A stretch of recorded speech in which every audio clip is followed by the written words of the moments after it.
Makanya Al-Quran mengatakan wa makaru wa makarallah wallahu khairul makirin.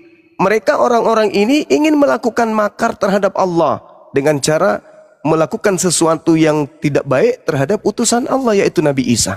Akan tetapi Allah menyelamatkan Nabi Isa dan Allah membalas tipu daya mereka. Itu yang terjadi.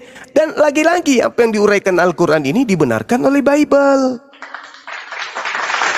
Kalau kita melihat di dalam Yohanes 11 nomor 45 sampai nomor 57, ternyata betul Yesus ini ingin disalib karena mereka iri, karena mereka cemburu terhadap kedahsyatan mukjizat dan tanda-tanda yang dimiliki oleh Yesus.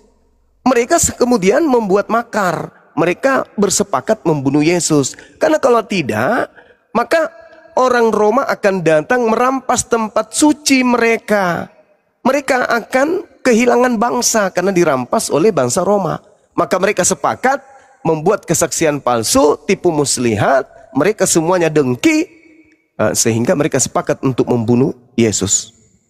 Al-Quran menarasikan hal yang sama, Bible juga menarasikan hal yang sama. Jadi keingkaran, kemudian mereka membuat ucapan-ucapan tipu muslihat sama yang diterangkan Al-Quran. Wa qaulihim, kata Quran, wa qaulihim inna qatalnal masiha Isa bin Maryam Rasulullah. Mereka ini kemudian dengan ucapan mereka melakukan tipu muslihat. Mereka melakukan kesaksian-kesaksian palsu. Sampai Allah kemudian membackup nabinya yang suci, yaitu Nabi Isa alaihissalam. Sama seperti yang diterangkan khotbah Petrus di dalam Kisah Para Rasul 2 nomor 29, 30, 31, 32, 33, bahwa Yesus itu tidak tersentuh kematian, melainkan diangkat oleh tangan kanan Elohim, langsung terangkat ke langit. Ini sama dengan Al-Quran surah An-Nisa ayat 158, bal rafa'ahullah ilai wa kanallahu azizan hakima. Tetapi Allah mengangkat Nabi Isa alaihissalam karena Allah maha perkasa lagi maha bijaksana untuk melakukan hal tersebut. Ini Al-Quran yang mengatakan, An-Nisa ayat 158. Demikian. Kira-kira kisah Isa ini menurut Bang Zuma terjadi di tahun berapa atau abad berapa gitu?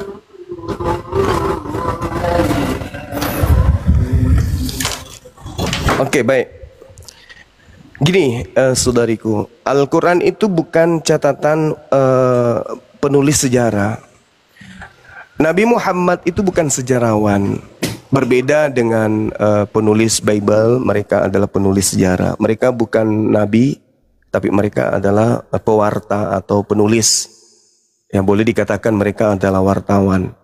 Sedangkan kalau baginda Rasulullah Muhammad SAW ini, itu adalah seorang wakil Tuhan yang tidak pernah melakukan penelitian terhadap kejadian yang pernah terjadi sebelum beliau. Allah hanya mengatakan kepada Nabi Muhammad SAW di dalam Al-Quranul Karim, ketika kemudian Nabi Muhammad menerima wahyu. Apa kata Allah? Wazkur fil kitabi Maryam izin tabasat min ahliha makanan syarqiyan. Wahai Nabiku Muhammad, ceritakanlah kisah tentang hambaku bernama Maryam melalui kitab suci Al-Quran, yaitu ketika hambaku ini mengasingkan diri dari keluarganya ke suatu tempat di sebelah timur Baitul Maqdis. Jadi Nabi Muhammad tidak melakukan penelitian, oh ini terjadi tahun sekian, bulan sekian, jam sekian. Enggak. Nabi Muhammad hanya menerima wahyu. Ceritakan wahai Nabiku Muhammad, wazkur fil kitab. Seperti itu. Iya, silakan. Silakan. Kalau Bang Zuma bilang tidak melakukan penelitian, adakah kemungkinan ada kesalahan dalam peristiwa itu? Kalau yang menceritakan itu adalah pencipta langit dan bumi yang maha melihat dan maha menyaksikan, maka bagi saya bersaksi Demi Allah, demi yang menciptakan saya, itu tidak ada sedikit pun kesalahan di dalamnya. Kenapa? Karena bukan manusia yang menceritakan, tetapi itu adalah cerita dari Roh Kudus yang diterima dari Allah yang Maha Mengasihkan. Sedangkan kalau berita-berita dari Lukas, Markus, Matius, orang-orang ini kita tidak kenal siapa mereka, siapa bapaknya, siapa emaknya, orang dari mana. Bahkan orang Kristen pun tidak tahu siapa orang-orang ini. Hanya sebatas muridnya Paulus, hanya sebatas itu adalah muridnya Yesus, tapi nggak diketahui dia siapa. Kalau Nabi Muhammad silsilahnya jelas, keluarganya jelas, masyarakatnya jelas, rakyatnya tahu siapa dirinya, dan kemudian wahyu yang datang kepadanya itu bukan karangan.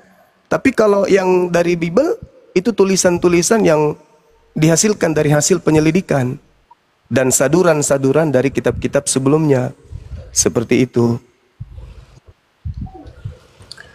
Ya, kalau kita tarik undur, apakah ketika Nabi Muhammad itu bertemu malaikat di Gua Hira, siapa yang mengkonfirmasi itu adalah malaikat? Atau adakah ayatnya bahwasanya Allah sendiri yang menunjukkan diri kepada Nabi Muhammad? Kenapa harus melalui malaikat? Iya, baik. Jadi terkait yang datang kepada Nabi Muhammad sallallahu alaihi wasallam, itu bukan sekali ya. Bukan sekali beliau datang. Tetapi selama 22 tahun lebih Nabi Muhammad kemudian berinteraksi dengan Roh Kudus ini, yaitu malaikat Jibril. 22 tahun. Lalu siapa yang menjadi saksi? Seluruh manusia yang hidup zaman itu dan seluruh manusia zaman sekarang sampai kiamat. Mereka semua menjadi saksi kebenaran bahwa yang datang kepada Nabi Muhammad itu adalah roh kebenaran atau Roh Kudus. Itu yang pertama. Yang kedua, Al-Quran menarasikan dalam surah An-Nisa ayat 166. Bismillahirrahmanirrahim. Lakinillah yashhadu bima anzala ilaika anzalahu biilmih wal malaikatu yashhadun wa kafa billahi syahida. Allah menjadi saksi atas pewahyuan Al-Quran yang diturunkan kepada Nabi Muhammad. Allah yang menurunkan Al-Quran dengan ilmunya dan para malaikat pun menyaksikan hal tersebut. Dan cukuplah Allah yang menjadi saksi. Jadi sebuah kebenaran itu tidak perlu dibutuhkan saksi. Yang namanya kebenaran tetap aja kebenaran. Meskipun diserongkan ke kiri, tetap aja kebenaran itu mutlak, absolut, tidak berubah menjadi kesalahan. Tidak ada saksi, tapi benar, tetap benar. Banyak saksi, tapi tidak benar, ya tetap salah, meskipun dibenarkan. Contoh misalnya, Al-Quran itu adalah berita dari langit, Bible itu berita dari bumi. Kenapa dikatakan berita dari langit? Karena tidak ada yang menjadi penulis pada saat kejadian. Tidak ada yang menjadi koresponden pada saat kejadian. Tidak ada yang menjadi saksi pada saat kejadian. Tidak ada daftar pustaka, tidak ada museum, tidak ada kemudian perpustakaan yang dijadikan sebagai referensi untuk mencari kisi-kisi cerita. Sumber satu-satunya hanya dari langit. Nah, Bible sumber satu-satunya dari bumi, yaitu orang-orang.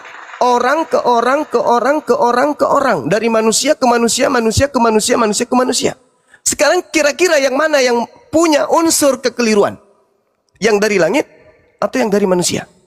Kira-kira yang punya unsur untuk khilaf, untuk keliru, untuk salah, dari langit atau yang dari bumi, dari manusia? Sudah jelas, yang syarat dengan kesalahan sehingga direvisi demi direvisi itu dari manusia. Al-Quran 1400 tahun silam, kalau itu karangan Nabi Muhammad, tentu ada kesalahan. Tentu tahun sekian diperbaiki, tahun kedua diperbaiki, tahun sekian direvisi. Tapi alhasil, kata Al-Quran, inna nahnu nazzalna zikra wa inna lahu lahafizun. Aku Tuhan yang mewahyukan Al-Quran. Aku juga yang menjaga. Berarti nggak butuh saksi. Untuk apa saksi kalau yang maha melihat, yang maha menyaksikan, yang mewahyukan? Tidak perlu. Makanya Al-Quran di dalam surah An-Najm dikatakan begini. A'udzubillahi minasyaitonirrajim. Ma dalla sahibukum wa ma gawa. Nabi Muhammad tidak sesat dan tidak keliru. Wa ma yantiqu 'anil hawa. Dia yang diucapkannya itu adalah Al-Quran, tidak menurut hawa nafsunya sendiri. In huwa illa wahyu yuha. Melainkan Al-Quran itu adalah wahyu yang diilhamkan kepadanya. Allamahu syadidul quwa, yang diajarkan kepadanya melalui Roh Kudus yang sangat kuat. Jadi final, buat apa saksi? Kalau kesaksian orang-orang ya bisa kita ragukan. Tapi ini tak perlu saksi. Allah yang menjadi saksi tentang pewahyuan Al-Quran. Sekarang mau percaya atau tidak mau percaya. Sederhananya gini.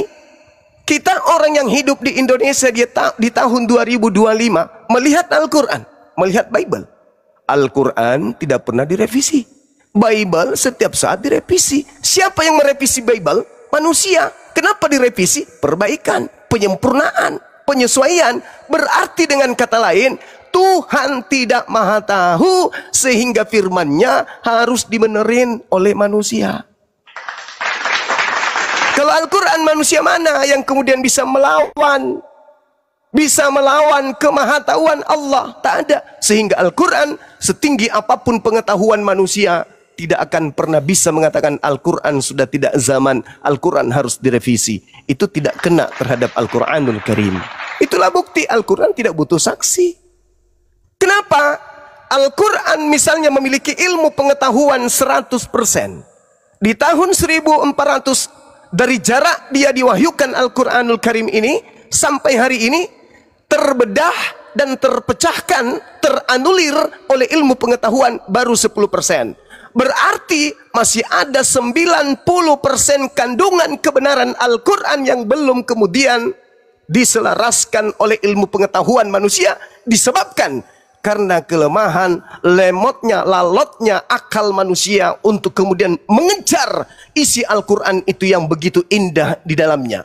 Artinya bahwa masih butuh ribuan tahun ilmu pengetahuan untuk kemudian mengurai dan mengulas sisi Al-Quran. Dengan kata lain, pengetahuan lebih dulu tertulis di Al-Quran 1400 tahun dan masih ada miliaran tahun ke depan untuk ilmu manusia menyamai Al-Quran. Dengan kata lain, pengetahuan manusia secanggih apapun hari ini masih tertinggal miliaran tahun ke belakang dibandingkan kemajuan Al-Quran yang ada saat ini. Sedangkan Bible, kemajuan ilmu pengetahuan manusia justru menghanyutkan Bible jauh hanyut ke belakang, sehingga Bible tidak layak lagi untuk disandingkan dengan ilmu pengetahuan, melainkan butuh revisi dan koreksi lebih lanjut.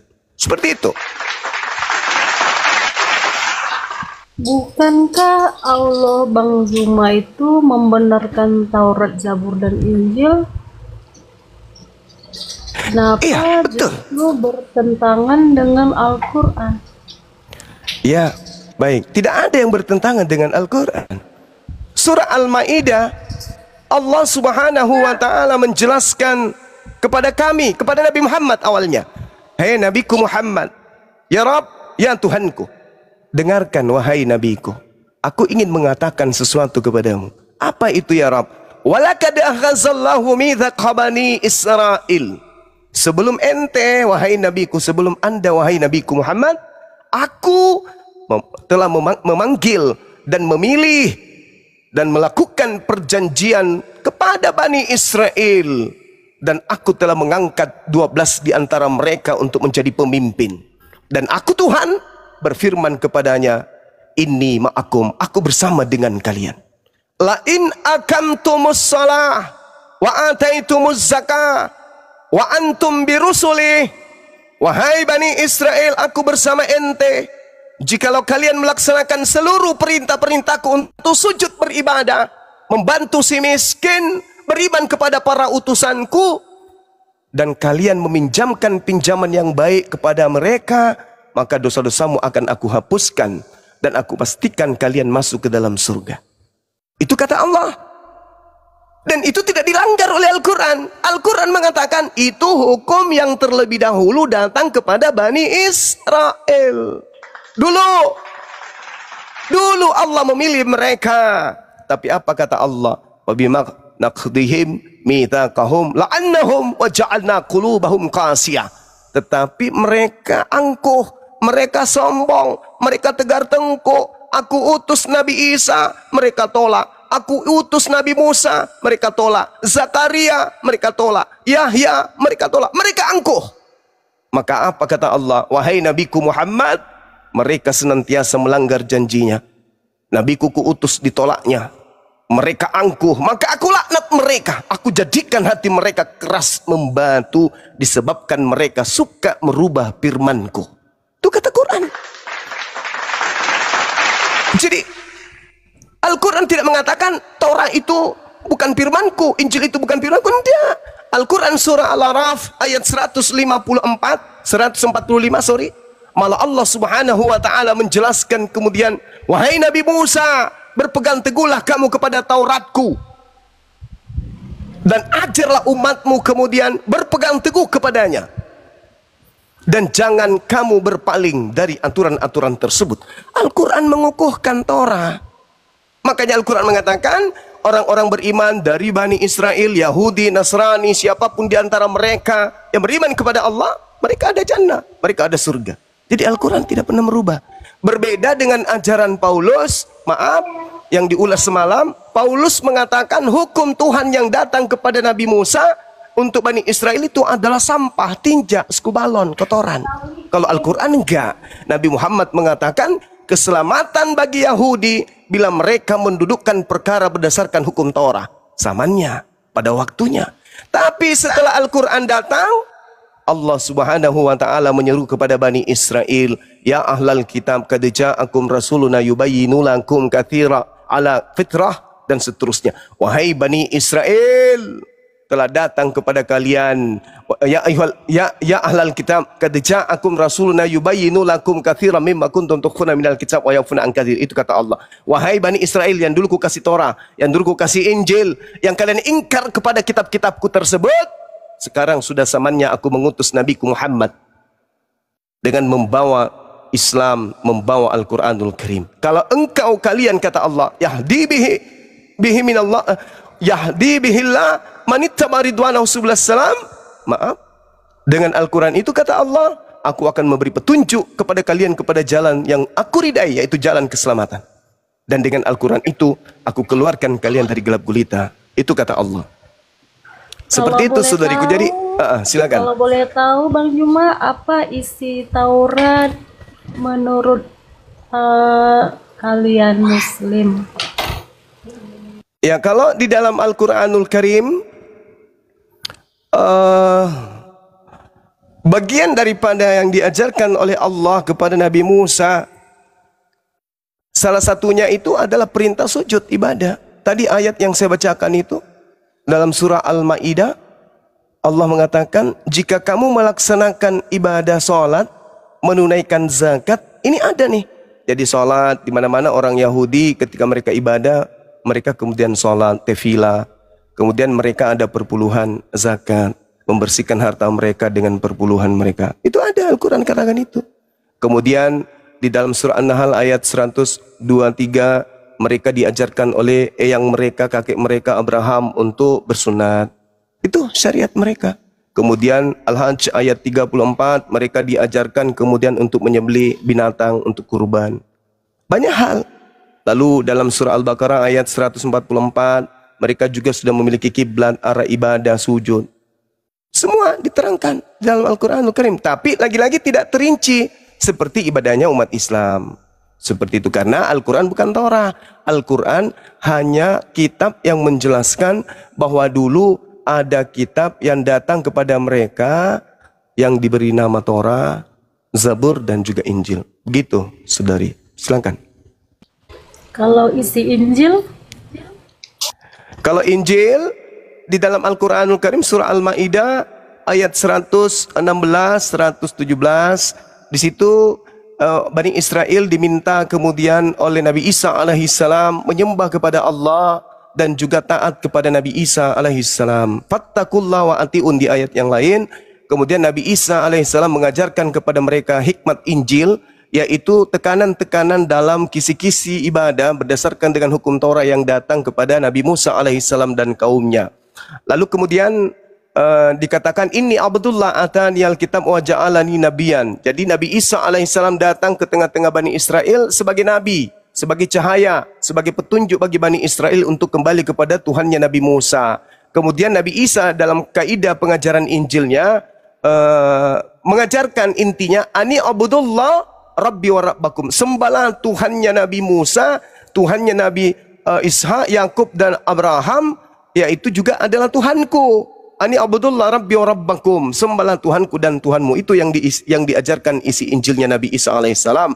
Lalu Nabi Isa alaihissalam menekankan begini, jalan yang lurus itu adalah fattakullah wa atiun. Kalian takut kepada Tuhanku, yaitu Allah, Eloah Abraham, Eloah Isa, Eloah Yakub, dan kalian taat kepada apa yang aku perintahkan kepada kalian. Itu isi Injil yang diurai di dalam Al-Quranul Karim. Dalam arti kata, itu cakupan pengajaran Nabi Isa kepada Bani Israel, agar Bani Israel mentaati Nabi Isa, yaitu bersama-sama sujud menyembah hanya kepada Eloah Abraham, Eloah Ishak, Eloah Yakub. Seperti itu.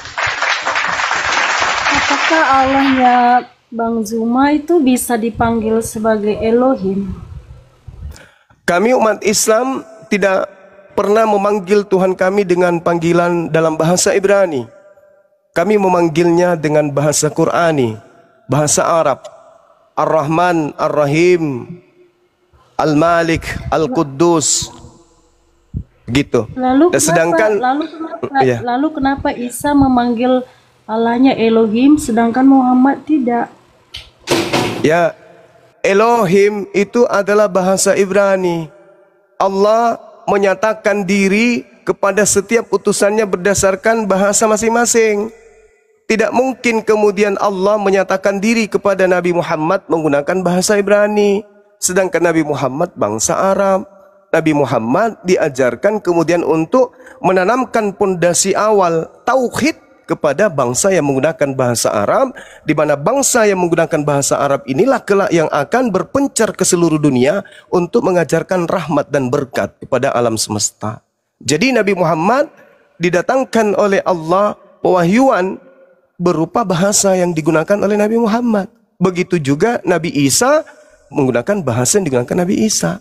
Seperti itu, saudari. Silakan. Kenapa harus ke bangsa Arab atau melalui bahasa Arab? Ya, bagus. Kenapa harus menggunakan bahasa Arab? Karena bahasa Arab itu mencakup seluruh bahasa yang ada di atas muka bumi ini. Hampir seluruh bahasa yang ada di atas muka bumi ini itu memiliki cakupan yang kuat dari saduran bahasa Arab. Dan bahasa Arab itu memiliki dan Al-Quran itu ketika menggunakan bahasa Arab itu memiliki mukjizat yang kemudian bisa diurai berdasarkan bahasa. Contoh, mukjizat yang meliputi Al-Quran yang bahasa Arab, ada yang disebut Al-Ijazul Balaghah, yaitu mukjizat dari segi keindahan sastra atau balaghah. Itu tidak dimiliki oleh bahasa lain. Yang kedua, Al-Ijazul Tashri', yaitu kemukjizatan yang dimiliki oleh Al-Quran dari segi persyariatan, yaitu hukum-hukum, di mana pada saat menetapkan hukum-hukum tersebut, hukum itu adil, hukum itu sempurna, hukum itu komprehensif, dan bisa menjadi klop ketika menggunakan bahasa Arab sebagai pengantarnya. Yang ketiga, yang pertama adalah Al-Ijazul Balaghah. Yang kedua adalah yang ketiga adalah Al-Ijazul Ilmi. Al-Quran itu menggunakan bahasa Arab karena dipandang memiliki kemukjizatan dari segi ilmu pengetahuan. Jadi dengan bahasa Arab ini kemudian cakupan yang muncul kemudian di dalam tataran ilmu pengetahuan yang menggunakan bahasa sebagai pengantar, bahasa Arab itu sempurna dalam kajiannya. Contoh misalnya nih, contoh. Kalau kamu. Kalau kamu, kita belum tahu nih, kamu di sini perempuan atau laki-laki. Kalau bahasa Arab, kamu laki-laki artinya anta. Kamu perempuan, anti. Kalau bahasa Inggris, kamu perempuan, Apa bahasa Inggris yang kamu perempuan? Bom-bom. Bim-bim. Kalau laki-laki, kamu laki-laki, bom-bom. Misalnya Nggak gini, ada. Itu aja sederhananya. Kalau misalnya bahasa Indonesia kamu laki-laki, apa bahasa Indonesianya? Kamu laki-laki. Wah, panjangan. Kalau bahasa Inggris? Bahasa Jepang? Tapi kalau bahasa Arab, dengan menyebut kata anta, sudah tahu itu laki-laki. Hanya menyebut anti, sudah tahu itu perempuan. Sorry. Silakan. ya kalau seandainya ada orang Muslim yang berbangsa Ibrani, Iya. apakah dia bisa memanggil Allah itu sebagai Elohim? Dia kan ini orang Ibrani nih, tapi dia Muslim. Masya Allah. Masya Allah. Jadi ketika kemudian mereka dalam kehidupan sehari-hari sebagai makhluk sosial, boleh. Ya Rob, sama orang Kristen selalu manggil ya Rob, ya Allah. Boleh kalau dalam tataran kehidupan sebagai makhluk sosial. Tapi dalam hal ibadah, mereka wajib menyebut nama Tuhan dengan sebutan yang sesuai dengan kitab sucinya. Wajib itu. Karena sembahnya adalah Allah, kemanapun pergi tetap Allah. Nama Tuhan kemana-mana yang betul itu kecuali gelar yang bisa berubah. Tapi kalau nama tidak bisa berubah. Nah, inilah yang saya kasih contoh semalam tentang laso bolong. Tidak boleh diterjemahkan nama itu, nanti maknanya berubah. Jadi nama itu tidak boleh diterjemahkan. Dimanapun nama itu tetap sama. Misalnya saya, Bang Zuma, ketika kemudian ke luar negeri ya harus dipanggil Zuma. Kemanapun saya pergi tetap Zuma. Kenapa kemudian tidak menggunakan nama Allah di dalam kitabnya orang Yahudi? Karena Allah hanya menyatakan diri sebagai gelar-gelarnya saja. Bukan sebagai nama pribadi, hanya gelar. Sama seperti Al-Quran, Huwallahul ladzi la ilaha illa huwa alimul ghaib wasyahada huwar rahmanur rahim. Itu hanya gelar-gelar atau sifat-sifat yang melekat pada diri Tuhan. Tapi hak mutlak nama yang ada pada dirinya itu adalah Allah. Jadi kalau orang Yahudi masuk Islam nyebut Allah. Kalau mereka kaget, ya Elohim, boleh. Karena merujuk kepada hakikat pencipta langit dan bumi dalam hidup sosialnya sebagai seorang Yahudi. Seperti itu. Selama Elohim yang dimaksud di sini adalah Eloah Abraham, Eloah Ishak, Eloah Yakub yang menyatakan diri kepada Abraham, Ishak dan Yakub, kepada Nabi Ishak dan Nabi Ismail. Gak apa-apa, gak masalah. Bukan peler hitam, saudara Ati. Kalau setahu saya Ati. Allahnya Musa itu bernama Yahweh. Itu gelar. Yahweh itu bukan. Yahweh itu sembahannya orang Mesir kuno. Itu adalah dewa yang bukan perempuan, bukan juga laki-laki. Dewa apa namanya itu kalau bukan laki bukan perempuan. Itu Yahweh itu tidak dikenal. Orang Yahudi tidak nyembah Yahweh. Mungkin yang Anda maksud itu Yehova kali. Kalau Yahweh itu dewa Mesir. Kalau Yehova, Yod-Heh-Vav-He atau yang mereka sebut Hasem atau Adonai, yaitu sembahannya Bani Israel dalam tataran setelah mereka mengkitabkan kitab yang berasal dari Esra, bukan dari Nabi Musa alaihissalam. Karena dari Musa abad 14 sebelum Masehi itu kehilangan arah. Dari Musa ke Amos bin Nun itu Yosua bin Nun itu kemudian kehilangan arah, kemana Torah itu pergi. Apalagi setelah ada pemberontakan orang-orang Katolik masuk membasmi orang-orang Yahudi di Yerusalem, Palestina, itu tambah hancur. Semua yang menemukan kemudian Torah atau yang membaca Torah itu dimati, dipenggal, digantung. Itu tertulis ceritanya di kitab MKB 1 dan 2. Seperti itu. Silakan. Bang Zuma kan tadi mengatakan Allahnya Musa sabar. itu sama dengan Allahnya Muhammad. Iya. Kalau Allahnya Musa itu dia mengharamkan unta. Kenapa di zaman Muhammad unta itu dimakan? Iya, baik. Jadi seperti yang saya gambarkan tadi, saudariku ya, di dalam surah Al-A'raf ayat 145, Allah Subhanahu wa taala memberikan syariat itu hanya kepada Bani Israel. Jadi hukum syariat yang diberikan Allah kepada Bani Israel berlaku kepada Bani Israel. Wa katabna lahu fil alwah min kulli syai' mau'idatan wa tafsila likulli syai' fahuzha biquwa wa'mur qaumaka ya'khuzu bi ahsaniha sa'urikum daral fasiqin. Jadi Allah memberikan Torah kepada Nabi Musa, aturan-aturan, hukum-hukum untuk menjelaskan sebagai pengantar keselamatan cahaya kepada mereka. Itu supaya mereka pegang erat-erat. Dan itu hanya berkaitan dengan Bani Israel, bukan untuk bangsa lain. Itu nggak ada tuh. Sedangkan Al-Quran itu untuk seluruh umat manusia. Maka yang berlaku sekarang bukan Torah. Karena Torah itu hanya untuk Bani Israel.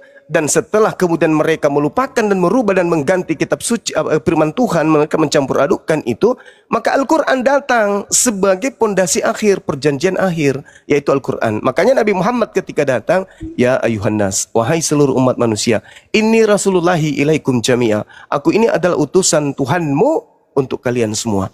Sedangkan Nabi Musa, ya Bani Israel. Nabi Isa, ya Bani Israel. Hanya untuk Bani Israel. Yesus hanya untuk Bani Israel. Matius 15 nomor 24.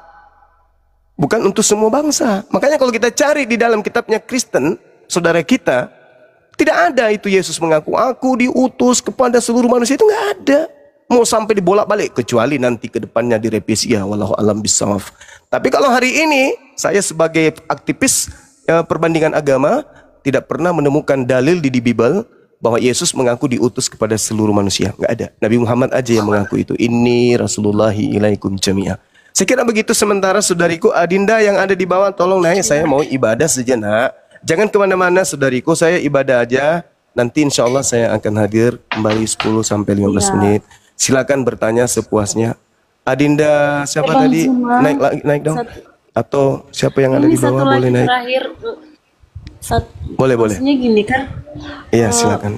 katanya kan Taurat itu hanya untuk Bani Israel. Kalau begitu kenapa Muhammad menyuruh umat muslim sunat? Bukankah itu hanya untuk orang Israel? Baik, Masya Allah, ini pertanyaan yang sangat baik.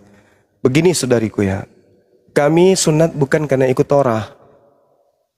Demi Allah, kami bersunat itu bukan karena ikut Taurat. Lalu karena perintah Allah langsung. Apa perintah Allahnya? Tsumma auhayna ilaika anittabi'a millata Ibrahim hanifa. Hanif. Jadi Nabi Ibrahim itu lurus. Perintahnya kemudian, wahai Nabiku Muhammad, ikutilah ajaran Nabi Ibrahim yang lurus. Apa ajaran Nabi Ibrahim? Nabi Muhammad kemudian menjelaskan, yaitu bersunat. Nabi Ibrahim bersunat. Perintahnya ikuti Nabi Ibrahim. Berarti dengan kata lain, kami diperintahkan untuk ikut sunat Nabi Ibrahim. Kami tidak disuruh ikuti sunatnya orang Yahudi. Bukan. Atau sunatnya yang ada dalam Torah. Bukan. Torah itu ada di zaman Nabi Musa. Sedangkan perintah sunat lebih dulu. Sama Nabi Abraham. Dan kalau saudari saya melihat, di dalam Kejadian 17, nomor 6, 7 dan seterusnya, di situ Tuhan mengangkat, memproklamirkan, wahai Abraham, hukum sunnat kulub ini adalah perjanjian kekalku antara kamu, anakmu, keturunanmu, secara turun-temurun, sebagai perjanjian kekal tanpa akhir. Nah, Nabiku Nabi Muhammad, ya, yang gimana? Bang Zuma bacakan ayat yang barusan, di mana tertulis itu? Itu jelas itu saudara. Summa auhayna ilaika anittabi'a millah. Millah. Kalau Anda belajar bahasa Ibrani, millah itu perjanjian kekal sunnat. Coba Anda lihat di dalam kitabnya orang Yahudi tentang millah. Kalau berbicara mengenai millah, itu berbicara mengenai sunnat. Kalau tidak percaya silakan Anda gimana ceritanya ya? Silakan yang sering-sering ke Google. Iya. Kalau tidak percaya silakan Anda buka Google atau adik saya boleh bukakan nanti. Millah Ibrahim itu adalah sunnat. Jadi perjanjian sunnat itu dikenal dengan millah Abraham. Itu perjanjian sunat. Nanti dibantu sama adik saya. Iya. Maksud saya gini, untuk saya harus ibadah. Ibrahim itu Bang Zuma bacanya di mana? Di Taurat atau di saudariku, saudari, baik. Nabi Muhammad begini.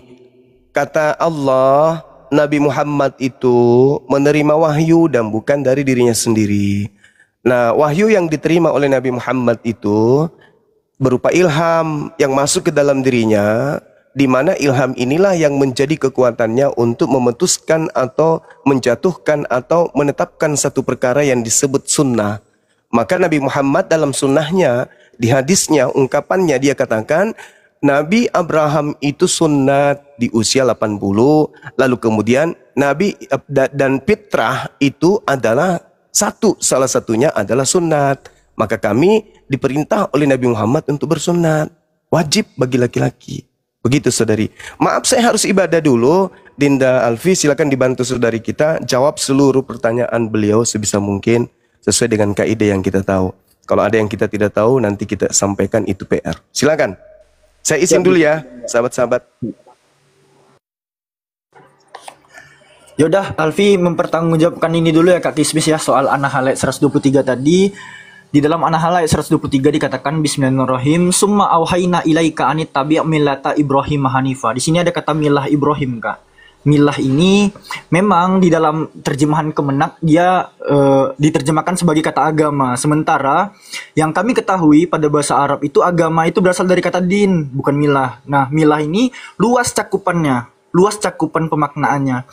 Nah, kalau kita berbicara soal milah, salah satunya saya menukil dari Jewish Learning ini ya. Ini pembelajaran keyahudian.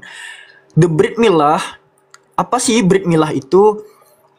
Ntar kita menemukan ini kakak go. Is the Jewish ceremony in which a baby boy is circumcised. Jadi Brit Milah itu adalah ritual Yahudi dalam menyunatkan baby boy, anak laki-laki. Gitu kak. Ini milah. Britnya seremoni, milahnya circumcised. Jelas Kak Kismis?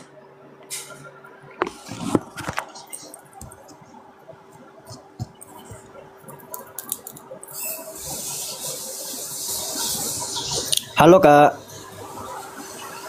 Iya.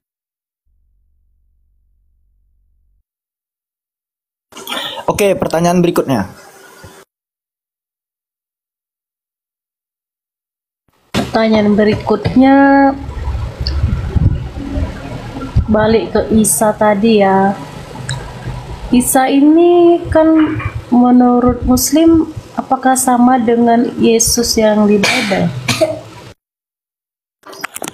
Secara linguistik bahasa itu sama.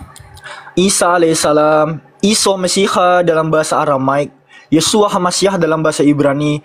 Dalam tiga bahasa Semitik yang serumpun ini secara linguistik atau padanan kata itu sama. Nah, mengenai tokoh, ini adalah tokoh yang sama namun diceritakan dengan cerita yang berbeda.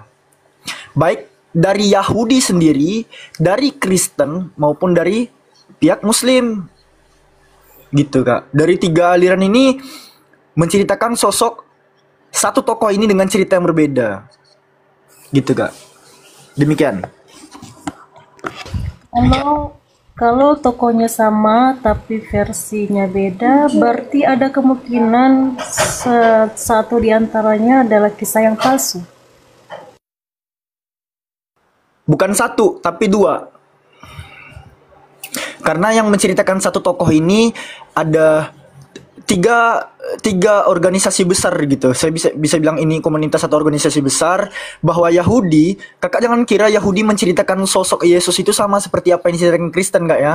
Karena Yahudi mengatakan sosok Yesus ini matinya itu dengan cara dirajam gak, bukan disalib.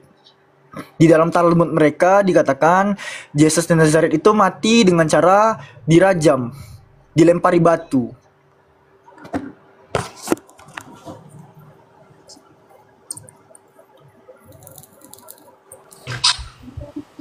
Iya, kalau di Alkitab atau Bible kan kisah Yesus ini memang disalibkan. Kalau Yahudi katanya dirajam. Berarti Yahudi walaupun tidak ada penyaliban menurut Yahudi, tapi dirajam berarti ada kematian. Nah, itu terjadi perbedaan. Tidak ada kematian. Nah, itu ada makanya sama. Gini, Kak, kalau kita bicara soal Yahudi ini misalnya, ya, Al-Quran kan menerasikan wama qataluhu wama salabuhu. Mereka tidak membunuhnya, tidak pula menyalibkannya. Walakin subiyah lahum. Melainkan yang mereka bunuh adalah orang yang diserupakan dengannya. Nah, konteks threat wama solabuhu itu tertuju kepada kalian memang, kepada Kristen. Wama kotaluhu, mereka tidak membunuhnya. Dengan cara apa? Dirajam. Gitu. Kan dikatakan jelas di Sanhedrin 43, ini berasal dari Sefaria ya. 43 nomor 20 dikatakan di sini on Passover Evedehang ya, pada malam Paskah mereka menggantung the corpse, mayat of Jesus Nazareth, Yesus dari Nazaret, after they killed him, setelah mereka membunuh dia by way of stoning, dengan cara dirajam, dilempari batu. Gitu Kak. Iya, berarti mereka mengakui ada peristiwa digantung, tapi setelah dirajam. Nggak disalib. Karena yang digantung itu, ya, karena yang digantung itu setelah mereka membunuh dengan cara dirajam, Kak. Jadi yang digantung itu mayat, Kak. Iya, tapi ada kemiripan dengan Kristen bahwa saja Beda lah. Yesus itu disalib, mati dan disalib. Kalau orang Yahudi mengatakan dirajam lalu digantung. Kenapa Muslim berbeda sendiri? Bahkan di Bible pun berbeda juga, Kak. Pernyataan Yohanes dengan pernyataan Paulus, lokasi di mana Yesus itu digantung berbeda. Gitu. Kakak tahu nggak pernyataan Paulus di, misalnya saya menukil dari Kisah Para Pewarta pasal 5 nomor 30 misalnya nih. Saya tukil dari X ya, dari Kisah Para Pewarta pasal 5 nomor 30. Apa pernyataan Lukas di sini? Hoteos ton pateron himon egeiren ison ho himes de keresaste kremasantes episilo. Silo, Kak. Dia itu digantung di nih. Hanging him on a tree. Menggantungnya di pohon. Bukan cross. Iya, masalahnya kan kita kan ke poinnya bahwa kata kuncinya dia mati dan digantung, mau digantung di pohon, ya, peristiwa dia mati dan digantung. Kenapa kan Islam ini kan katanya lahir di abad ke-7, kenapa beda sendiri mengatakan dia diserupakan? Karena kasus kematian satu tokoh ini kontradiksi, Kak. Terjadi perselisihan terkait cerita kematiannya, dan Al-Quran datang meluruskannya. Nah, kalau misalnya terjadi kontradiksi kan harusnya tidak bertentangan jauh. Ini kan jauh. Misalnya gini, Muslim meluruskannya misalnya begini, dia tidak dirajam atau misalnya ditombak gitu, tapi dia matinya misalnya dipotong lehernya, setelah itu dia digantung di atas. Kalau misalnya Kristen bilang dia disalib, kalau misalnya Yahudi bilang dia di pohon, harusnya kan Muslim bisa misalnya menengahi di mana gitu. Ini kok bilang dia diserupakan gitu. Mereka tahu nggak? Dia bedanya itu seperti langit dan bumi gitu. Oke. Kita kritisi apa pernyataan iblis di Matius 4. Kita kritisi pernyataan iblis di Matius 4. Apa kata iblis di Matius 4? Ini perikopnya tentang percobaan iblis di padang gurun ya, percobaan di padang gurun. Apa kata iblis? Ya, setelah iblis membawa Yesus ke atas gunung yang sangat tinggi dan memperlihatkan semua kerajaan dunia dengan kemegahannya, iblis berkata, "Semua itu akan kuberikan kepadamu jika engkau menyembah aku." Nah, sebelum pernyataan ini, pernyataan iblis tuh gini gak? Di ayat 6 ya. Iblis berkata kepada Yesus, "Jika engkau anak Elohim, jatuhkanlah dirimu ke bawah, sebab ada tertulis mengenai engkau, ia akan memerintahkan malaikat-malaikatnya dan mereka akan menantang engkau di atas tangannya supaya kakimu jangan teranduk kepada batu." Nah ini ya, iblis sedang menukil dalil yang ada di perjanjian lama. Tepatnya berasal dari, ini ada footnote-nya ya, dari Mazmur pasal 91 ayat 11 dan 12. Kita buka. Ya. Sebab malaikat-malaikatnya akan diperintahkannya kepadamu untuk menjaga engkau di segala jalanmu. Mereka akan menantang engkau di atas tangannya supaya kakimu jangan teranduk kepada batu. Masalahnya, sebelum ayat 11 dan 12 ini enggak. Kalau kita lihat ke dalam konteks Mazmur 91 ini, di ayat 8 ya, Kak.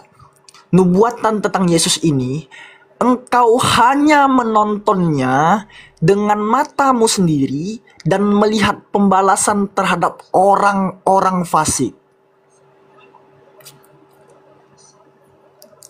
Jadi Yesus itu cuman menonton pembalasan terhadap orang fasik di atas kayu salib, gak?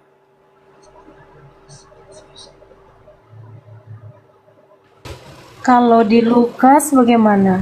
Itu kan lagi pula itu kan Zabur Mazmurnya Nabi Daud. Kenapa abang mengutip Mazmur Nabi Daud dan menyalahkan Nabi abang sendiri? Oke, kita ke Lukas.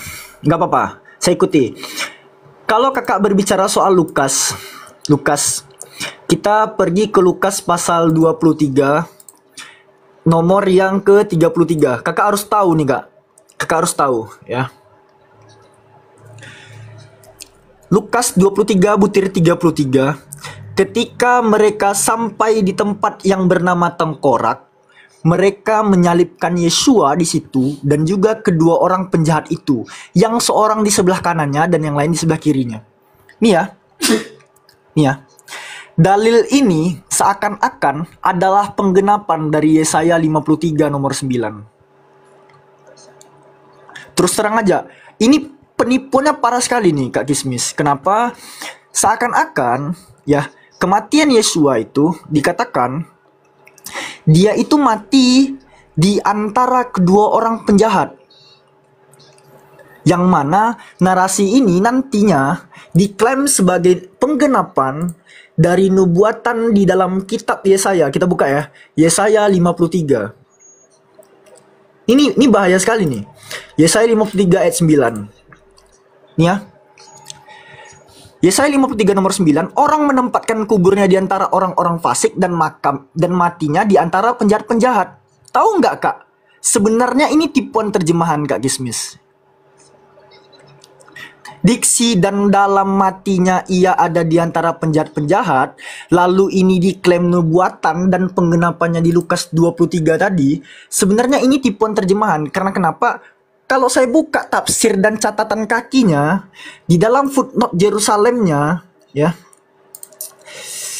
sebenarnya bukan penjahat-penjahat. Dalam naskah Ibrani itu tertulis orang-orang kaya gitu. Makanya nanti kalau kita lihat di Yesaya 53 tadi ya, kita lihat di dalam Yesaya 53 nomor 9 tadi, dalam konteks bahasa Inggrisnya kita buka NKJV ya. And they made his grave with the wicked and with the rich at his death, dan bersama orang kaya dalam matinya, bukan bersama penjahat. Tapi tetap ada kata dia mati. Ini bukan soal tapi nggak tapinya Kak gitu. Kakak menyandarkan kebenaran dengan kitab yang terjemahannya diobrak-abrik gitu Kak. Enggak, maksud saya kan gini, abang tadi kan bilang ada dua kitab yang salah, yaitu Bible dan Talmudnya Yahudi gitu. Sedangkan ada kemiripan antara Talmud dan Bible, sedangkan Al-Quran beda sendiri. Apakah kalau misalnya kita misalnya kehidupan sosial kita kan, kalau ada kesaksian dua orang yang sama, itu lebih dipercaya daripada satu orang yang berbeda tentang kesaksian apa aja gitu, misalnya tentang pencurian atau tentang kesaksian apa aja lah gitu. Nah makanya kita balikkan ke kisah penyalipan. Kenapa kitab yang abad ke-7 ini kok beda sendiri? Lalu kan kalau di Bible ini kan kisahnya, kronologinya ada, orang-orang yang membunuhnya, saksi mata ada, di tahun berapa, di bawah pemerintahan siapa ada gitu. Kenapa yang kitab yang dibawa oleh Muhammad ini kok tiba-tiba kok berubah sendiri tapi nggak ada kronologinya gitu? Kalau memang dia betul diserupakan, harusnya kan di situ ada peristiwa-peristiwanya yang hampir mirip dengan Bible. Lalu tiba-tiba misalnya gini, ada seorang misalnya namanya si Udin gitu, si Udin lalu melihat bahwa Yesus itu diserupakan, lalu dia terbang gitu. Kenapa kok tiba-tiba nggak ada saksi, nggak ada kronologi, dia tiba-tiba diangkat gitu. Kakak ngomongin kesaksian dua orang itu lebih tervalidasi. Masalahnya gini kak, nggak ada validasi sama sekali dari keempat gospel kanonik yang kakak gaung-gaungkan dari tadi itu nggak ada. Kenapa? Ini alasannya kenapa saya masih menjadi seorang muslim kak. Dan bangga sekali saya, orang tua saya itu seorang muslim. Pertama, kakak harus tahu, penulis gospel keempat-empatnya anonimus semua. Penulisnya nggak diketahui, tapi tulisannya dipercaya. Coba, ini logika dasar dari mana nih? Gitu. Coba, ini gue bawa data dari Katolik misalnya nih ya, Katolik Identitas. Ini .bni.education ya, ini punya universitas gitu. Nah, apa diterangkan oleh mereka-mereka di sini? The authorship ini kita translatekan aja lah ya. Apa dikatakan di sini soal Markus ya? Pengarang Injil yang diberi nama Markus tidak diketahui. Markus 1 nih gak? Matius apalagi gak? Matius juga dikatakan demikian. Pengarang Injil yang diberi nama Matius juga tidak pasti. Lukas, apa dikatakannya? Keaslian Injil yang diberi nama Lukas juga tidak pasti, apalagi Yohanes kak. Yohanes yang kalian sering bawa pada mulanya firman itu, keaslian Injil yang diberi nama Yohanes masih menjadi misteri. Keempat penulisnya aja nggak diketahui kak. Keempat penulis gospel yang di kanon ini tidak diketahui siapa. Bagaimana dengan sejarawan-sejarawan yang bukan Kristen, misalnya Pliny the Younger, Josephus, Tacitus, yang tidak menyangkal adanya kematian dari seorang manusia suci yang lahir dari perawan suci. Mana data dari Flavius Josephus Tacitus itu, mana dia? Saya pengen lihat tuh. Yang sering digaung-gaungkan Elia Moran juga kan? Mana tuh tulisan mereka?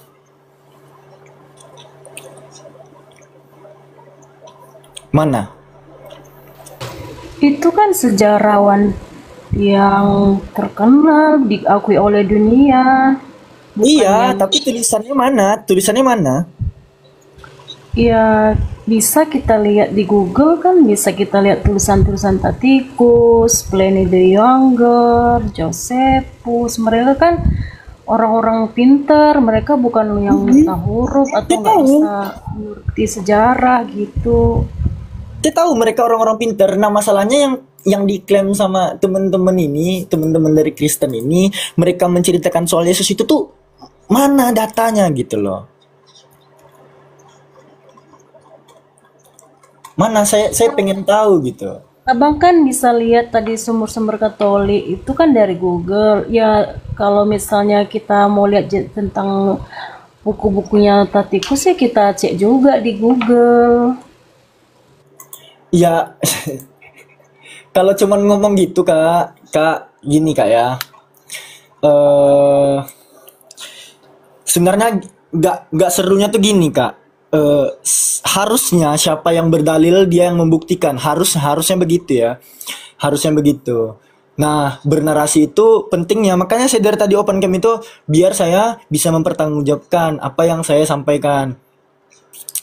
Dan bawa Josephus Flavius ini gimana ya kak? Ini saya tunjukkan aja sama kakak nih ya. Kalau aku nggak boleh bawa Josephus Flavius, abang nggak ngapain juga buka Talmud orang Yahudi. Kakak kan nggak bisa nunjukin, saya tunjukin. Ini kan tulisan Flavius Josephus yang kalimatnya itu seperti ini misalnya. Sekiranya waktu ini hiduplah Yesus orang bijak, jika memang seorang harus memanggilnya seorang pria atau rabi, sebab dialah yang melakukan perbuatan-perbuatan yang mengejutkan dan menjadi guru bagi orang-orang yang menerima kebenarannya dengan senang hati. Dia memenangkan banyak orang Yahudi dan banyak orang Yunani. Dia adalah Kristus, dan ketika atas tuduhan orang-orang utama di antara kita, Pilatus telah menghukumnya di kayu salib. Kan gitu ya, lebih kurang tulisan Flavius Josephus. Tapi tanggapannya apa kak? Tanggapan skolar kak? para skolar atau para ahli memperdebatkan apakah bagian ini awalnya ditulis oleh Josephus atau ditambahkan oleh seorang Kristen di kemudian hari.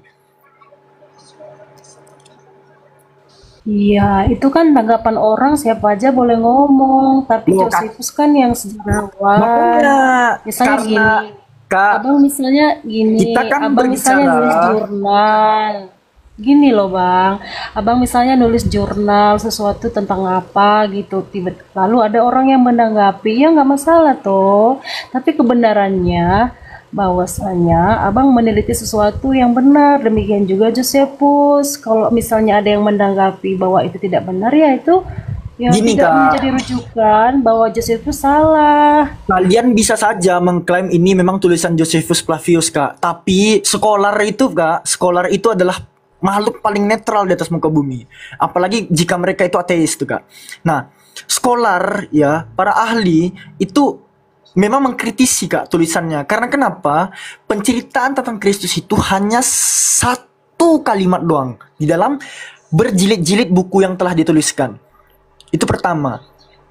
Makanya diperdebatkan apakah itu memang tulisan Josephus asli atau tambahan yang ditambahkan oleh seorang Kristen di kemudian hari untuk memvalidasi kepercayaan mereka, kepercayaan Kristen. Ini menjadi lebih terkenal pada abad pertengahan sebagai bukti kisah karena menunjukkan tujuan sudut pandang orang luar. Bagian ini bermasalah karena ini adalah satu-satunya referensi tentang Yesus dalam tulisan Josephus. Yang ganjil udah. adalah, ini saya lanjut baca nih. udah. Yang ganjil adalah kenyataan bahwa jika Josephus percaya pada Yesus adalah Kristus, seharusnya ada lebih banyak rincian dan referensi tentang misi para rasul di seluruh kekaisaran. Namun, setelah bagian ini, ia melanjutkan dengan menggambarkan lebih banyak pelanggaran dan konflik di bawah pemerintahan Romawi. Beberapa sarjana modern berusaha untuk memulihkan yang asli dengan menghilangkan referensi kristologi, mengubahnya menjadi hanya satu laporan lagi dari pesaing mesianis. Kakakku, tulisan siapa? Nah, biar tahu, ini sumber yang saya baca berasal dari Rebecca de Nova, seorang ahli yang berasal dari Portugis Prancis. Ya udah, sekarang coba tunjukkan satu ahli sejarawan yang dekat dengan peristiwa penyaliban yang membenarkan bahwa Isa itu diserupakan. Ngapain? Apa tujuannya sejarawan ngomong kayak gitu? Ya, untuk mendukung Al-Quran. Mendukung Al-Quran? Enggak. Iya, tadi Gini, kan abang kan Kak, maksudnya gini Al-Quran loh, itu coba tidak berikan pernah satu membantah. saja sejarawan yang mendukung bahwasanya Yesus itu memang tidak disalibkan, tapi sejarawan yang terkenal lah ya, bukan yang abal-abal atau yang belakangan ini baru muncul gitu. Kak, narasi Al-Quran itu tidak membantah adanya kasus penyaliban. Kasus penyaliban ada, tokoh yang disalib itu baru dikritisi. Apa dikatakan Al-Quran? Kan jelas, wa qaulihim inna qatalnal masiha Isa bin Maryam Rasulullah, ya. Dan terkutuklah karena ucapan mereka itu, sesungguhnya kami telah membunuh putra Maryam. Apa lanjutan dari Quran? Wama kotaluhu, mereka tidak membunuhnya. Wama solabuhu, mereka tidak Maksud menyalibkannya. saya sejarawan yang mendukung Mendukung Al-Quran. ngapain? Al-Quran nggak perlu didukung, nggak ngapain? Karena Alhamdulillah. kan peristiwa Masya itu Allah. gini loh bang, peristiwa itu kan peristiwa yang spektakuler. Masa kan nggak ada yang mendukung bahwasanya Isa tidak disalibkan gitu. Nih, penutup nih ya sebelum dilanjutkan Bang Zuma. Kakakku, yang pertama, Karena kakak membawakan kisah Flavius Josephus tadi dan saya telah membantahnya dengan pernyataan Scholar, maka antitesis yang kakak keluarkan itu nggak ada kak untuk membantah pernyataan saya bahwa para ahli itu memperdebatkan bagian ini awalnya ditulis oleh Josephus atau ditambahkan oleh seorang Kristen di kemudian hari. Ini nggak bisa kakak bantah. Lalu yang kedua kak, kalau kakak mempertanyakan sejarawan mana yang mengatakan oh ada peristiwa yang menyatakan bahwa Nabi Isa itu diserupakan, nggak perlu kak. Gak perlu. Kenapa? Karena gini kakakku ya, penyaliban itu tetap ada. Umat muslim itu nggak membantah hal tersebut gitu. Penyaliban itu tetap ada, tapi Allah menggantikan utusannya dengan seorang yang fasik, seorang pendosa gitu, seorang yang terkutuk di atas kayu salib. Galatia 3:13. Gitu loh kakakku. Nah, sama halnya seperti ini. Kalau kakak berbicara soal itu kan peristiwa besar. Sama halnya seperti ini, Kak. Waktu Yesus itu disalib, banyak orang-orang kudus bangkit dari kubur. Tidak satu pun sejarawan abad pertama menceritakan hal ini gitu. Padahal itu peristiwa besar loh. Banyak mumi bangkit dari kubur, tapi nggak ada satupun sejarawan yang menceritakan. Ya, demikian. Silakan Mas Zuma. Baik. Syukran Adinda. Jadi gini, Seri Kismis. Jadi gini, apa yang diceritakan oleh buku yang konon ceritanya sejarawan itu tidak dibantah oleh Al-Quran, dan sejarawan pun tidak membantah Al-Quran terkait penyaliban. Al-Quran hanya menganulir Nabi Isa alaihissalam, mensucikan Nabi Isa. Penyaliban itu ada, sejarawan mengatakan penyaliban ada, yang disalib namanya Yesus. Al-Quran tidak mengatakan penyaliban itu tidak ada. Al-Quran mengatakan penyaliban itu ada, pembunuhan itu ada. Sejarawan mengatakan hal yang sama kan? Gak ada yang keliru di situ. Hanya saja Al-Quran mengatakan yang disalib bukan manusia suci. Yang disalib, yang mati itu adalah manusia yang dikutuk. Manusia yang dihinakan oleh pencipta langit dan bumi. Nah, ini yang harus dibantah oleh Kristen. Ini yang harus dibantah oleh saudara-saudara kami Kristen. Yang dibantah Bible. Maka muncul pertanyaan, apa salib ini menurut kaidah Torah? Apa salib ini menurut kaidah Tuhan? Apa salib ini menurut orang Yahudi? Menurut Tuhan, salib ini adalah hukuman bagi orang yang melakukan dosa besar. Yesus bisa nggak masuk di situ? Nggak bisa. Satu poin untuk Al-Quran. Menurut Yahudi, yang dihukum ini orang benar atau orang yang bersalah? Orang bersalah. Adakah kesalahan Nabi Isa? Adakah kesalahan Yesus? Tidak ada. 2 poin kebenaran untuk Al-Quran. Yang ketiga, menurut Torah, yang dihukum itu adalah orang yang dikutuk oleh Elohim. Pertanyaannya, apakah Yesus dikutuk oleh Elohim? Jawabannya tidak. 3 poin kebenaran untuk Al-Quranul Karim.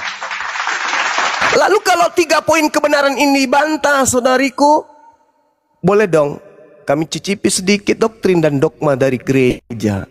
Apa hal yang menyebabkan orang suci, orang mulia, orang yang dikutuk, dimuliakan oleh Tuhan, dikasihi oleh Tuhan sebagai jalan kebenaran, malah mati dikutuk di atas pohon, di atas salib? Apa dasar pijakannya? Apa yang bisa menjadi pembenaran? Ini yang kami rindu. Pingin masuk sedikit mencicipi doktrin itu. Tetapi kalau dari segi iman, Islam menolak. Dari segi Elohim, Elohim menolak. Dari segi Torah, Torah menolak. Dari segi Yahudi, Yahudi menolak. Dalam perspektif hukum kutuk atau hukum salib itu sendiri. Lalu apa yang bisa membenarkan penyaliban itu terjadi kepada orang yang suci? Doktrin dogma. Iya, silakan Anda uraikan. Ada Al-Quran tidak menolak ada proses penyaliban. Nah, berartinya di situ Ya, kan memang ada tentara Romawi, ada orang-orang Yahudi, ya kan?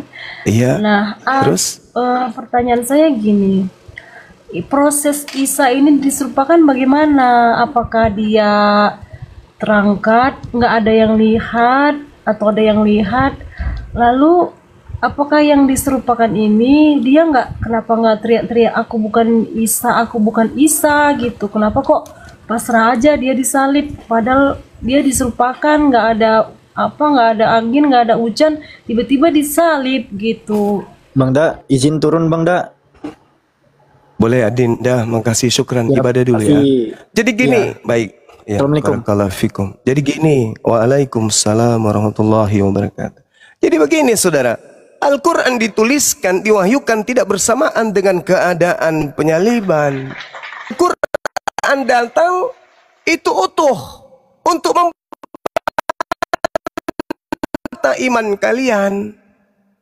Jadi Al-Quran datang menceritakan keadaan yang terjadi, yang terselubung, yang tidak diketahui oleh manusia, diungkap oleh Al-Quran.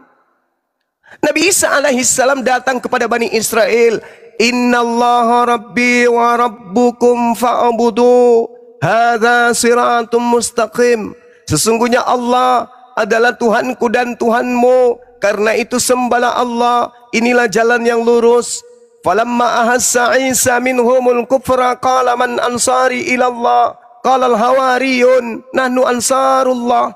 Di antara mereka ketika orang-orang Yahudi melakukan pembangkangan, keingkaran kepada Nabi Isa alaihissalam, kemudian Nabi Isa bertanya kepada mereka, siapa di antara kalian akan menjadi pengikutku? Para pengikutnya pun mengatakan, nahnu ansarullah, kami akan menjadi pengikutmu. Maka saksikanlah wahai Nabi Isa, washhadu bi anna muslimun, kami ini semua adalah muslim, berserah diri kepada perintah Tuhanmu. Nah, Nabi Isa alaihissalam ketika mengajarkan kemudian ajarannya kepada Bani Israel itu membuat tipu daya. Mereka kemudian membuat tipu muslihat. Mereka melakukan makar. Wallahu khairul makirin. Maka makar mereka itu baru dijawab setelah Nabi Muhammad datang. Artinya bahwa akibat daripada upaya pembunuhan yang ingin dilakukan oleh orang Yahudi menghasilkan sebuah karya yang sangat luar biasa dari pencipta langit dan bumi, yaitu menyelamatkan nabinya. Dan karena mereka adalah orang-orang yang ingkar terhadap kalimat-kalimat Allah, mereka dikutuk, mereka dihinakan. Anda tidak percaya Al-Quran, maka tolong percaya kepada khutbah Petrus. Saya bacakan kepada saudari saya, apa khutbah Petrus? Khutbah Petrus di Kisah Para Rasul 2 nomor 29 sampai nomor 40. Apa kata khutbah Petrus? Petrus ketika berkhutbah, wahai saudara-saudara, kita adalah keturunan, ini simpulnya ya, ini simpulnya, saya tidak baca mendetail, nanti saudari saya yang baca. Saudara-saudara, ini keturunan Nabi Daud. Dia adalah keturunan Daud, dia adalah seorang nabi, kuburan dia masih ada di tengah-tengah kita. Dia yang telah bernubuat bahwa seorang Mesias akan dibangkitkan. Mesias ini tidak tersentuh oleh kematian. Mesias ini jasadnya tidak mengalami kematian. Mesias ini dia tidak ditinggal di alam kubur. Berarti bukan yang disalib dong. Ada Mesias yang tidak disentuh kematian. Ada Mesias yang jasadnya tidak binasa. Itu ayatnya Kisah gimana para- tadi yang abang bacakan? Kisah Para Rasul 30, 31, 33. Kalau mau bercerita tentang ulasan Petrus tentang nubuah, baca sebelumnya 28, 29. Jadi ini adalah nubuatan kakek kita Daud, kata Petrus. Nabi yang kuburannya masih ada di tengah kita, yang berkata Mesias akan dibangkitkan di tengah-tengah Bani Israel, jasadnya tidak mengalami kematian, jasadnya tidak ditinggal di alam kubur. Nomor 33-nya, akan tetapi tangan kanan Bapa Elohim akan mengantarkannya, mengangkatnya ke langit. Ini berarti bukan yang disalib. Kenapa? Karena ini yang Mesias ini jasadnya tidak disentuh kematian, tidak mengalami kebinasaan, dan tidak ditinggal di alam kubur. Berarti bukan yang disalib. Makanya di data nomor 36-nya Petrusnya mengatakan apa? Oleh karena itu seluruh Israel harus tahu bahwa Yesus yang kau bunuh itu, yang kau salib itu, telah dijadikan menjadi Tuhan dan Kristus untuk kalian. Tuh, jelas itu. Berarti ada dua sosok. Yang pertama yang tidak mengalami kematian, jasadnya tidak binasa. Yang kedua yang mengalami binasa, yang ada di kubur. Berarti penyaliban itu ada. Ada yang diselamatkan, ada yang disalibkan. Itu khotbah Petrus yang menarasikan itu, saudariku. Dan Al-Quran mengatakan bahwa memang mereka tidak membunuh membunuh Nabi Isa. Bal barrafa'ahullahu ilaihi. Melainkan Nabi Isa diangkat. Nah, Nabi Isa diangkat. Baca 2 Petrus Kisah Para Rasul 2 nomor 436. Apa kata Petrus di sana? Malaikat Tuhan atau tangan kanan Elohim mengangkat, meninggikan kemudian Mesias itu ke langit. Al-Quran tidak keliru mengatakan itu. Penyaliban ada, jadi Al-Quran tidak membantah sejarawan. Penyaliban itu ada. Konon ceritanya Yesus, Al-Quran mengatakan diserupakan, berarti disamakan dengan Isa. Berarti ada Isa palsu, ada Yesus palsu. Ya Allah ya Karim, begitu indahnya Al-Quran ini. Coba Anda lihat kemudian nasihat Yesusnya. Apa kata Yesus? Mesias palsu artinya apa? Yesus palsu. Akan datang memakai namaku. Artinya apa? Yesus yang bukan Yesus mengaku Yesus. Dan berkata akulah dia. Artinya Yesus yang palsu mengatakan akulah Yesus. Berarti yang disalibkan adalah Mesias palsu. Dalil Al-Quran tidak pernah kemudian. Kenapa Ya, silakan.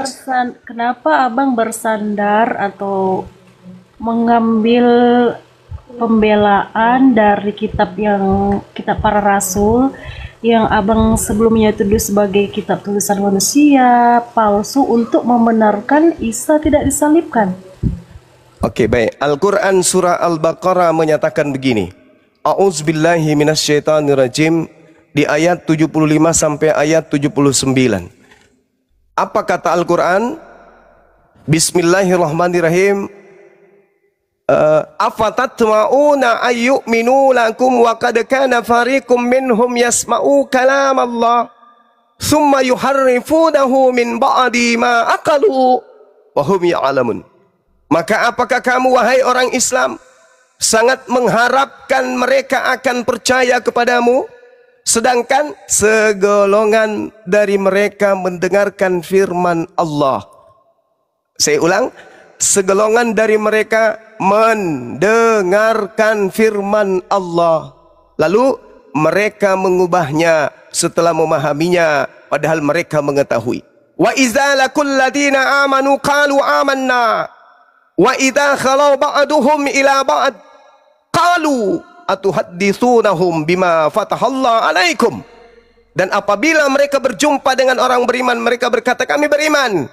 Tetapi apabila kembali kepada mereka pada sesamanya, mereka mengatakan bahwa apakah akan kamu ceritakan kepada mereka apa yang telah diterangkan Allah kepadamu, sehingga mereka dapat menyangga kamu di hadapan Tuhanmu. Tidakkah kamu mengerti? Lalu Al-Quran mengatakan apa? Awala ya'lamuna annallaha ya'lamu ma yusirruna wa ma yu'linun. Tidakkah mereka tahu bahwa Allah mengetahui apa yang mereka sembunyikan, apa yang mereka tampakkan, apa yang mereka perlihatkan, apa yang mereka sembunyikan? Allah tahu. Wa minhum ummiyuna la ya'lamuna al-kitaba illa amaniya wa inhum illa yazunnun. Dan di antara mereka ada yang buta huruf, tidak memahami kitab kecuali hanya berangan-angan dan mereka hanya menduga-duga. Saya menduga. Kalau menduga berarti ada unsur kebenaran meskipun tidak mutlak benar. Berarti ada unsur kebaikan meskipun tidak mutlak baik. Fawailul ladzina yaktubuna al-kitaba bi aydihim thumma yaquluna hadza min indillah. Maka celakalah mereka yang menulis sebuah buku dengan tangan mereka sendiri dan berkata ini dari Allah, padahal itu bukan dari Allah, hanya untuk menjualnya dengan nilai yang murah. Jadi Al-Quran mengajarkan kami bahwa ada sekelompok orang yang menyembunyikan, mencampur adukan Ya ahlal kitab, lima talbisunal haqqa bil batil wa taktumul haqqa wa antum ta'lamun. Mereka menyembunyikan, mereka mencampur adukan antara kebenaran berita yang benar dengan berita yang bohong. Jadi kalau hari ini Anda mengatakan, kenapa Anda menggunakan untuk membenarkan? La, tidak sama sekali. Al-Quran sudah final. Nabi Isa alaihi salam itu diangkat ayatnya Al-Quran surah An-Nisa ayat 158. Barrafa'ahullah ilai wa kana Allahu azizan hakima. Allah mengangkat Nabi Isa alaihi salam, mereka tidak membunuh Nabi Isa alaihi salam, wa ma qatalu wa ma salabu walakin syubbiha lahum. Tidak dibunuh, tidak disalibkan, selesai. Apa masih butuh kitab lain? Enggak. Kami tidak beriman kepada kitab-kitab saudara. Kami hanya menyampaikan data itu, bahwa apa yang diterangkan Al-Quran itu juga ada keterangannya di dalam kitab saudara. Sekarang masalahnya di Anda. Percayakah Anda kepada kitab saudara atau justru tidak? Seperti itu adanya, saudariku. Silakan.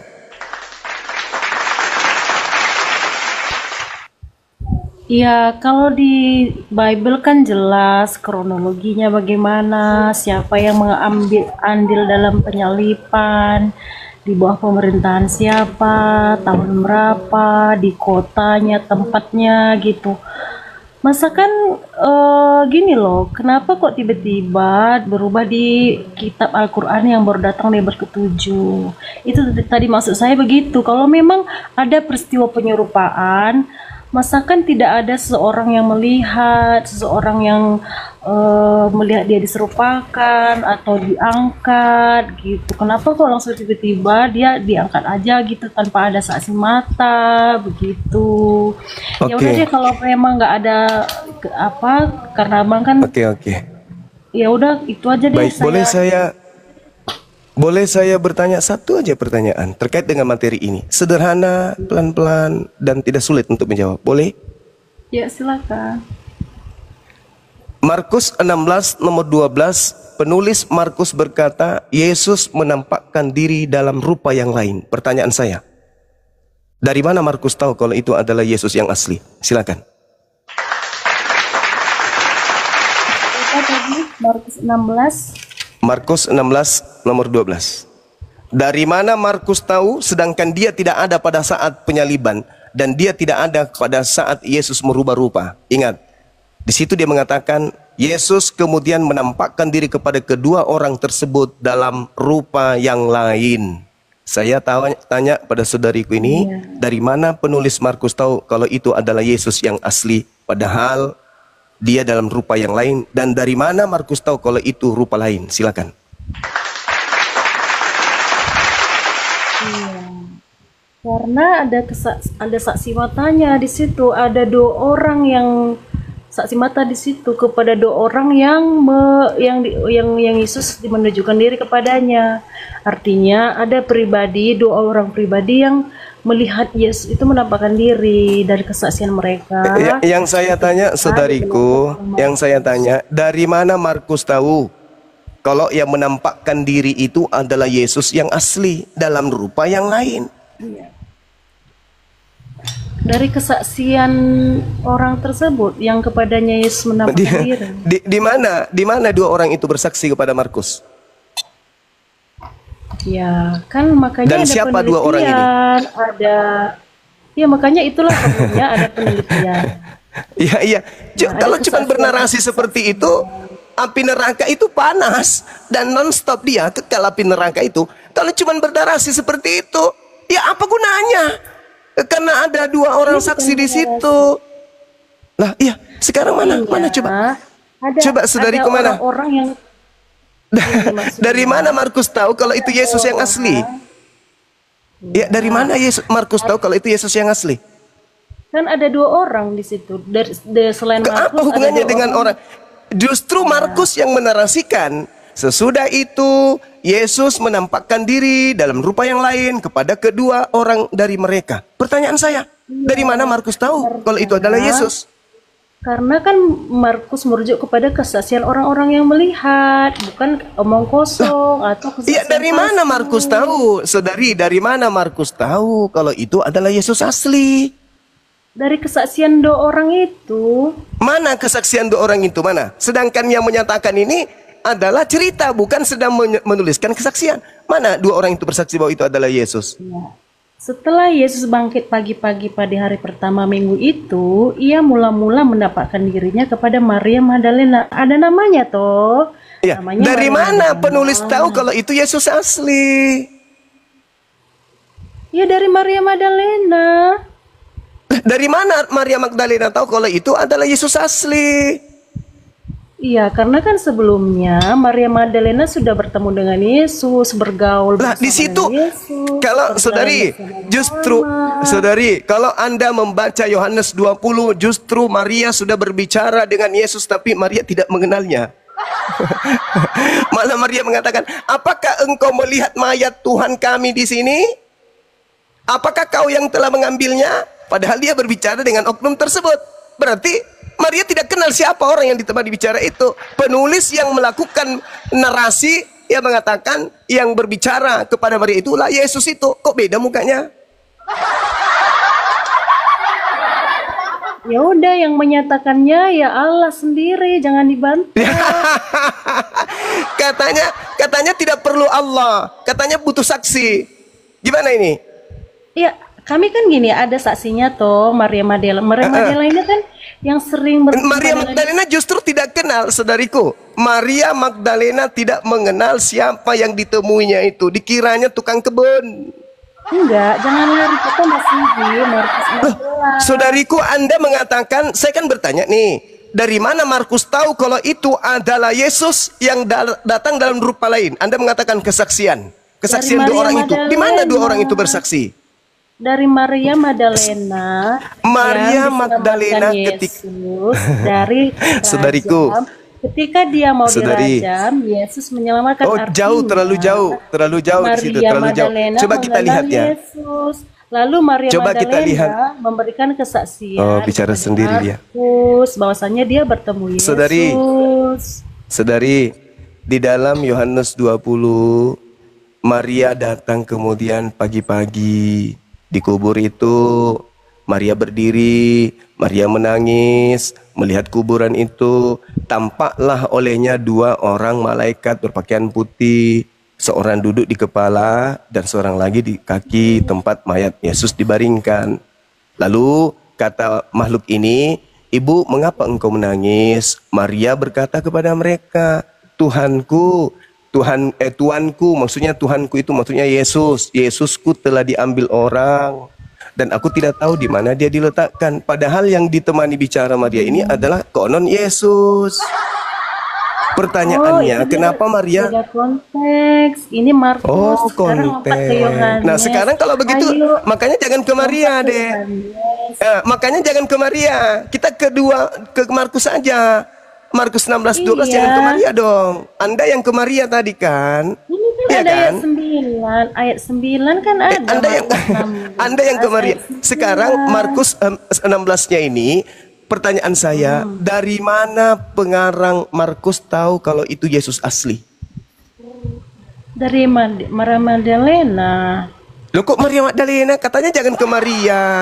Kita bicara, coba kamu saudari Kan saya ada tunjukkan. kronologinya. Oke. Tolong Kan ada tunjukkan di mana kronologinya. Yohanes. Sorry. Tolong saudari saya tunjukkan di mana Maria bertemu Markus. Iya. Ya, di mana? Untuk mengerti Bible kan ini ada kronologi. harus Roh Kudus. toh. Bukan, ada kronologinya. Ayo kita baca dari ayat 1 kalau mau. Ya, silakan. Maria Magdalena, Maria ibu Yakobus, Salome dan seterusnya membawa rempah-rempah ya, dibawanya ke kubur Yesus. Oke. Nah, Iya. sekarang permasalahannya adalah cerita yang dibangun Markus di Markus 16 ini adalah cerita yang tadi yang saya terangkan di dalam Yohanes 20. Di situ Maria pada saat kejadian berbicara dengan Yesus tapi Maria tidak kenal. Kan begitu.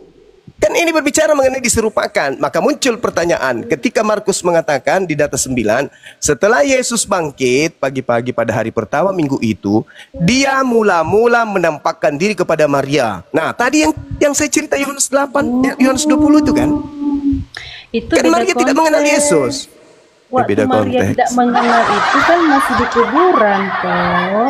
Kalau ini Ya itulah yang saya tanya, saudari. Kan ada Dari mana Maria, dari mana Markus tahu? Sudahlah ya, maaf saudari, mungkin saudari butuh istirahat. Anda susah untuk membohongi kami di sini, susah. Enggak, Kami umat Islam ada itu berakal sehat. kebenarannya. Maaf, Anda istirahat aja. Anda sudah saya jawab semua pertanyaan dan saya puaskan Anda dengan jawaban-jawaban. Saya tidak butuh orang yang memperbodoh diri sendiri, menipu diri sendiri. Silakan ke gereja, kipas-kipas pendeta supaya pendeta Anda semakin sejahtera. Silakan yang lain yang naik, yang